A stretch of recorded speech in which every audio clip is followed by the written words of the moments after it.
Number 7 Notre Dame beating number 6 Penn State 27-24 in the Orange Bowl. Notre Dame moves on to play Ohio State in the national championship game, the first national title game for Notre Dame in 12 years. So it's been a while, but Notre Dame is back in the national title game. Let's go over the PFF grades first before we get into everything from this game. But the highest grade player starting off with the Notre Dame Fighting Irish, the linebacker Kingston Viliamu-Asa with a 77.1 grade, wide receiver Jaden Greathouse with a big touchdown at the end of the game, 73.7. Jack Kaiser, another linebacker, played really well, 72.9. Edge defender Joshua Burnham, 71.4. Running back Jeremiah Love, 70.2. Unbelievable touchdown run that he had in this game. And Riley Leonard finishing off with a very solid 64 grade in the victory. Now let's go to Penn State with their highest grade players in the loss. You got edge defender Deni Dennis Sutton, 88.1. Another edge defender, projected top 10 pick, Abdul Carter at 83.6. Safety Zakee Wheatley, 82.6. Tight end Tyler Warren, 75.4. Sal Wormley, 74.4. And Drew Allar with a 42.8 mark. So there's probably a lot of people wondering, Dawn, wait a minute, Penn State lost the game. How do they have so many players rated higher than Notre Dame? Well, that last guy right there, Drew Allar, and the receiving corps. My side told the story of this game. Penn State wide receivers, ready for this? 0 catches for -3 yards. Somehow, the Penn State wide receivers combined for negative yardage in this game because the last play of the game where there were multiple laterals, it counts as negative yardage because they actually lost yards on the play. One of the receivers touched the ball. It was the only time a receiver touched the ball the entire game, and they got negative yards on that. So that's why they have is -3 yards in this game. We knew all year, and even last year, Penn State's lack of any sort of perimeter threat would eventually kill them. And it did in this game. Now, don't get me wrong. You saw the Drew Allar grade. He was bad. It was probably the worst game of his maybe career, honestly, with a 42.8 grade, 36.6 passing grade. But the one thing I'll say is it is hard to do anything against one of the best secondaries in college football when you have this problem at wide receivers and your receivers combined for negative yardage in the program's biggest game in decades. I mean decades, and they just no-showed in this game. The wide receivers didn't catch any of their 5 targets, 3 of them in the first half, only 2 in the second half in this game. And get for this, Dawn. Notre Dame, heavy man coverage team, but usually teams play a lot of heavy man coverage 50% of the time. Notre Dame played man coverage 71%. 71%. You know what that is? That's Marcus Freeman looking at Penn State and saying, we're just better. We're just better. Our corners are just better than your receivers. They were daring Penn State's receivers to try and separate in this game. And like as is the case over the last 2 years, they couldn't. Penn State on the year now, they targeted their wide receivers 34% of the time. The lowest rate in the Power 4, 4th lowest in the country. The only 3 schools that are lower than them, 2 military academies in Navy and Air Force, and a school that had a record-breaking season from a tight end in Bowling Green with Harold Fenton Jr. Those are the only 3 schools that did it at a lower clip.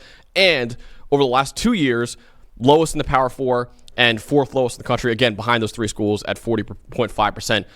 Talent, coaching, it's a problem with everything. And the ironic part, Dawn, and when I was driving home with my family, and we were just like, man, how ironic is it that over the last 6 years before Drew Allar took over, you had Chris Godwin, Deshaun Hamilton, KJ Hamler, Jahan Dotson, Parker Washington, serious NFL players.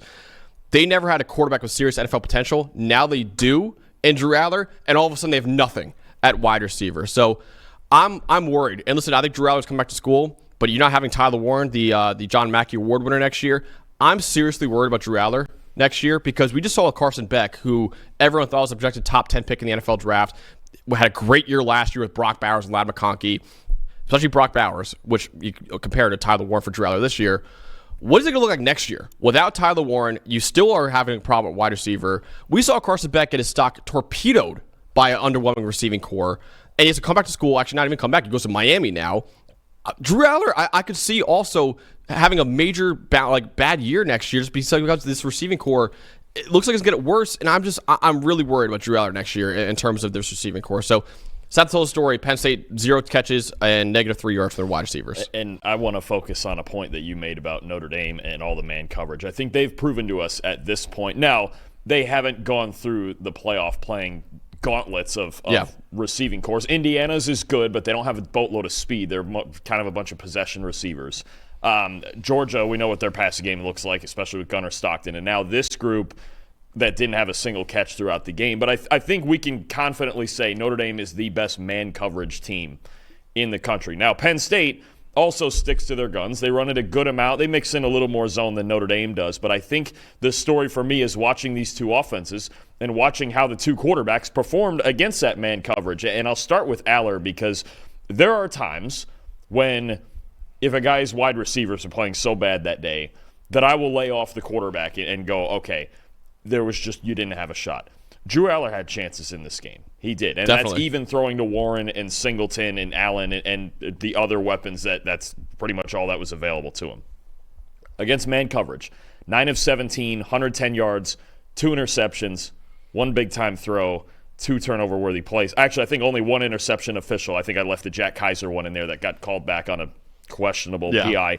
So 1 interception officially and then 1 that should have been to Kaiser in the fourth quarter, 41.6 passing grade. So the combination of him and these receivers being unable to get open, and I just thought in the midst of it, I thought Notre Dame, they blitzed Allar early, and then they kind of backed off a little bit as the game went on, but Allar was still feeling sped up. You could tell everything was moving a little bit fast for him. Even though with Notre Dame, I tell you all the time, when you have teams that run that much as cover one and they line up in it and go, it should be easier to see. The problem is I don't think, obviously they couldn't separate. It was moving fast on him. His pocket presence in this game, I think we've seen in the last couple games where Allar was so calm in the pocket and stepping into his throws, especially last week against Boise State, which obviously Notre Dame's a different animal, but still, there were times that it was jittery in the pocket. Even the last interception on the very last drive, drifting to his left in the pocket, reading the left side, and then trying to get back right while he's drifting and kind of created pressure for himself. It's a game that would not only would it worry me as far as next year as Allar not having the requisite weapons to get back to this spot, but also he looked shaky in this game. He was missing throws. There was a wheel to Singleton that could have gone a long way. That throw to Kaiser that got bailed out by the PI. The only reason that was a PI, honestly, is because that throw was so underthrown. If he throws that ball in the back corner of the end zone, Warren scores easily. And it's a big-time throw, and we're celebrating the whole thing. And, wow, look at Drew Allar. But just the struggles as a team, and Allar included against man coverage, you contrast that to the other side with Riley Leonard, where Penn State played man coverage right around, I think it was 40% of the time in this game. 7 of 10, 162 yards, a big-time throw, 88.2 passing grade. And normally, against man coverage, a lot of blitzes involved, or Notre Dame's wide receiver group isn't great either. But normally Riley Leonard's taken off running. No, he was making throws through it. And I even have to credit, I want to go back to a moment in this game I thought was big. When Leonard came out for the last drive of the first half and Steve Angeli came in, I believe he completed 4 out of 5 passes against man coverage. Notre Dame, their secondary, especially we've talked all year about a Penn State not having Kevin Winston, which might have changed the equation here. Notre Dame's secondary is better than Penn State's. And Penn State even more so needed. Notre Dame had one guy step up that we'll get to. They needed someone on the outside to step up. If it was Wallace, if it was Evans, if it was Liam Clifford in the slot, whoever. It was going to be very hard to get through this game with just Tyler Warren. They almost did it. And even the throws that maybe could have made a difference, Allar missed them, and then the last interception. If you're gonna drift to your left on the left hash and you're gonna read left first and then try to get back, just throw it away. Throw the ball away. And I know there's been some talk about were they too aggressive? No. Anybody with a star quarterback in that spot and 35 seconds left, they're going to try to go score a field goal, especially with I think 2 timeouts they had. Yes. You're going to try. Now, the problem is when it's your third read and you're going back to the middle of the field. And drifting back to your left already. It's a throw. And for Allar, the one thing I'll say that I did not – there's 2 things I did not like in this game. The footwork in the pocket. Yes. Way too jittery, more than we'd seen. Allar's so good when his feet are set and he just drives into throws. And I think that was a big thing for me. He did not throw with conviction in this game. The fadeaway throws – where we know he's got maybe one of the strongest arms in the country. Right? Yeah. The fadeaway throws when he's trying to lay him in there and put so much touch on him. It's a Quinn Ewers thing. Yeah. Yeah. And Allar, I look at that throw to Warren that got called back on the PI. I go, that throw was so bad you got a PI on it. Yeah. But you underthrew that ball by 8 yards because you're trying to throw fadeaways. It looks like he's taking fadeaway shots sometimes. And I go, in football, you have to drive into it. And there were times in this game, I don't think, especially after seeing a little bit of pressure early, I don't think he was confident. I really don't. This is as unconfident, I guess that's the word, as he threw the ball at any point since last season. It looked like the Ohio State game last season again, when it's like no one's open and I don't know where to go with it, and we're just trying to place the ball in a perfect spot. The receivers were not good, but I think Allar was also at least in a part of that when it comes to he's trying to put too much touch on the ball. He didn't throw with conviction, and he was feeling there was times he was off balance even in clean pockets. It was a mess, honestly, trying to throw to the perimeter in the passing game all the way around. Yeah, absolutely. Like I said, 2 interceptions that were called back, so he got lucky there. But yeah, you just look at Drew Allar. Listen, I want to make it clear that he was not good in this game at all either, right? Because I said I went in on the receivers, and they've been the issue all year, which is why I went in on them. Because it's just like it's the same problem. It's the same problem over and over. But don't get me wrong, Drew Allar was not good at all in this game.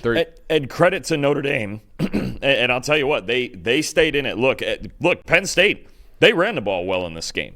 They got 212 rushing yards out of this game, which is fantastic. I mean, I figured if they ran for 212, and I think Notre Dame only ran for about $130, I would figure Penn State was going to win this game. A team with significantly more rushing would win this game. But the fact that Notre Dame's secondary, and to me through this entire process, these 3 playoff games, that's been the X factor. The fact that against all 3 teams they've played, you've got Christian Gray on one side, you've got Leonard Moore playing great on the other side, Xavier Watts on the back end. Look, Aiden Schuler, low grade in this game. He got Tyler Warren. You mentioned it in the preview. He was going to get the Tyler Warren matchup. It was going to be a struggle. Kaiser making that play despite the interference happening. Notre Dame, maybe more than any team in the country, because it's funny because we've got one team in that we'll talk about in Ohio State that's made a boatload of adjustments. But I don't think anybody's stuck to their guns more than Notre Dame has. They just kind of play their game, and they keep themselves in it. Credit to them. Again, they were down 10-0 early. I will say this. I thought just getting any sort of points when Angeli led them down the field at the end of the first half, and it was 10-3, and it felt like Notre Dame could go into halftime and just breathe. It was like, okay, we have something here. We have something, and Steve just came in and put together a decent drive. We couldn't finish it with a touchdown, but to get that field goal and then for Leonard to come back out on the first drive of the second half and tie the ball game, I thought that was just as big a moment as anything here. But it all goes back to Notre Dame and their secondary. It's just spectacular. And we're going to get another great matchup with it in the next one, but in a different style than Texas. But they just shut it down in this game for the 3rd game in a row. No, they played a perfect game plan. I mean, really, they knew, hey, they can't separate. We have one of the best defenses in the country at man coverage. Let's just play man coverage and dare him. And Drew Allar, like I said, had 36.6 passing grade, lowest of his career by 13 points in this game. So obviously, it was a combination of both, but it really was. There's been games this year where Penn State can overcome it because Drew Allar is that good. He could not overcome it in this game. That was ultimately the difference in this one. And holding Tyler Warren to 72 yards is a pretty solid day. Because at this point, what you look at then, if Penn State was going to win this game, I'd bet he would have needed 120. They were running. I mean, when they were running cover 1 that much, the ones I was watching the entire game, the one safety was just always hovering over Tyler Warren. So they had 2 guys over him, and then man coverage across the board on islands and saying, "Go ahead, try." And they couldn't do it. And that's exactly what Ohio State did to Penn State as well, where they had Caleb Downs and Lathan Ransom just hovering over Tyler Warren, and then man coverage across the board, and Penn State lost the game because of that as well. So excellent game plan by Marcus Freeman in this one. Dawn, for you, the most impressive part in this game? I'm going to go with the one guy in the entire game that did beat that man coverage, and that's Jaden Greathouse for Notre Dame. Somebody on either side was going to need one wide receiver to step up, and it was Jaden Greathouse. Sometimes guys pick really good days to have the best games of their career. 7 catches, 105 yards, the big touchdown, like you mentioned. First of all, fantastic route. The corner fell down first, and then he made the cut to get into the end zone. He broke 2 pairs of ankles. Broke 2 sets of ankles there, but several catches, especially in the second half. There was a slot fade that he made a great contested catch on. There was the big touchdown, obviously, that tied the game. And don't forget, too, he made the catch on the scramble drill that set up the game-winning field goal for Mitch Jeter. Also, can we shout out Mitch Jeter again? Big 2 time. big-time kicks in this game after having the season that he had, and now I believe he's 7 for 8 in these playoffs, and the one miss was blocked. Just terrific stuff from Jaden Greathouse. They needed one guy, just one guy on either side. If Penn State would have got that one guy from Harrison Wallace or Amari Evans, maybe they would have won this game. Somebody in this game had to step up, and Jaden Greathouse, I believe, is he only a true sophomore, I believe he is? I think so, yeah. What a time to have your first 100-yard game of your career, especially with the majority of it being in the second half. Some of the biggest plays in this game were made by Jaden Greathouse. Leonard making the throws to him, obviously. Leonard made enough throws. Was he spectacular? Did he battle through? Got checked for a head injury, the whole thing, but one guy had to step up somewhere in this game, and it was Greathouse. I think it's big time. And especially, again, I mentioned with Penn State running a lot of man coverage themselves. They had the same mindset. We think we're better than these Notre Dame wide receivers, and Greathouse was the guy that proved them wrong. Yeah, absolutely. Jaden Greathouse, crazy stat I just found. First Notre Dame wide receiver to have a 100-yard game this season against Penn State. Good time for it. Yeah. That's crazy. That's really well timed, Jaden. Nice job. And a big reason for that is because usually this offense is so predicated around the run game. And Dalton, my most impressive is Riley Leonard in this one. And listen, the grade you saw right there, solid, right? Not spectacular, it was solid. But if you told me Penn State was going to score 24 points in this game, but Jeremiah Love and Jadarian Price would combine for 58 rushing yards combined, I would have told you Penn State wins this game by multiple scores. I said 24-10. Like, what was the final score here? Instead, the Fighting Irish relied on their defense. We broke that down already. And Riley Leonard to carry them to a win. Riley Leonard, 17 carries for 41 yards and a touchdown on the ground, 223 yards through the air. His most passing yards in a game over the last 9 contests for Notre Dame. The last time he had more passing yards in a game was against Stanford back in week 8 or something like that. So it's been a while since Riley Leonard has had to throw for over 200 yards, and he did it in this game against a really good defense at Penn State, against a really good D-line that was getting a lot of pressure on him, especially from the edges, and denied Dennis Sutton and Abdul Carter. He wasn't perfect, right? He had 2 interceptions as well, but he was good enough as a passer to get Notre Dame over the hump, again, against a lot of pressure. So toughness, grit. He was in concussion protocol for a little bit. That's why Steve Angeli had to come into the game. He came back into the game in the second half, led Notre Dame to victory. Notre Dame is going to need some more heroics from the former Duke quarterback next week when they play Ohio State. But I was really, really impressed by Riley Leonard. We actually have an interview with Riley when he was at Duke a couple years ago. Awesome kid on the channel if you want to check it out. Just the toughness from him. And yes, it wasn't a perfect game. He had 2 interceptions, but he was great. He was good enough as a passer and good enough as a runner. He just carried this offense when your star running backs just couldn't do much against Penn State. Yeah, no, I think that's what you mentioned is so often we go with the most impressive guy being the guy who's the highest graded or something close to it, or I picked Greathouse, who was second on that list. But I think Leonard, toughness is the word for him, right? And he's not a perfect passer. There's plenty to work on. We're going to debate his draft stuff for the next several months and all of that and his potential. But you cannot question his heart at all. You can't. We saw this last year at Duke I remember when Notre Dame beat Duke and they had the high ankle sprain he suffered at the end of the game. He was trying so friggin' hard because he has that. He has a ton of heart and he's a dual threat, but this time he won with his arm. And I think the bigger thing is you mentioned those 2 interceptions, coming back from all of the adversity he did within this game. The first interception led to the first Penn State field goal. He gets hurt. They're down 10-3 at halftime. They're trying to battle back. They tie the game. He throws a bad interception in the fourth quarter. Then Penn State takes the lead after that. And he comes back right after that, and that was Notre Dame's best drive of the night, I thought, is when they responded, and then you had the touchdown to Greathouse. I mean, just constant resilience, and I think it's Marcus Freeman, it's Riley Leonard, it's getting this team to believe that, listen, just keep playing our game for all 60 minutes, and we have a shot. And that's exactly what happened, all the way down to the wire between – and a team – really, and I think 2 teams that we have in the title game, but a team, I think, in Notre Dame that sort of resilience now is what we have to say – kind of defines their season. They lost to Northern Illinois. Yeah. Right? And they've gotten trashed by the public ever since that. And all they've done is come back from that and play great football. And at times, really gritty football in a game like this. I think everything about this, all the way down to, again, Mitch Jeter hitting the field goal at the very end to win it and send them to a natty. Resilience is this team's calling card, and that's why they at least have a chance to win the whole thing. Absolutely. 13 straight victories since that Northern Illinois game now. When everyone, including us, Dawn, after that game, were like, they're dead. Most of them in their own way, dominant victories. Yes. Yeah, I mean, the Georgia score may not have been as wide as maybe in a blowout or some of the other playoff games that we've seen, but Georgia, they weren't scoring in that game. They do it their own way, Notre Dame does, and it's working. It's just a testament to the culture that Marcus Freeman and Anthony Tresh are building at Notre Dame, where you lose that kind of game, so many teams. In week 2, by the way, it's not like it's a late season loss. You're like, okay, all we got to do is win one more game and then we're in the playoff. Week 2, your back's against the wall saying, hey, you lose again, you're done. They're not here with their schedule at 10-2. No, absolutely not. So backs against the wall, so many teams will crumble under that pressure, and instead what they do, they ride off 13 straight victories. on their way to the national championship game now. Just an amazing testament to Marcus Freeman. I think you mentioned it really well. The toughness and the grittiness of the team is why they're here right now. They just, backs against the wall, they always keep punching. And that's why Notre Dame is where they are right now, going to the national title game for the first time since 2012. Hey, thanks for watching another episode of the PFF College Football Show. Please make sure you guys subscribe to the channel. Also, subscribe to PFF Plus at subscribe.pff.com for all of the same data and grades that we use in our show, plus fantasy tools, betting tools, and our mock draft simulator.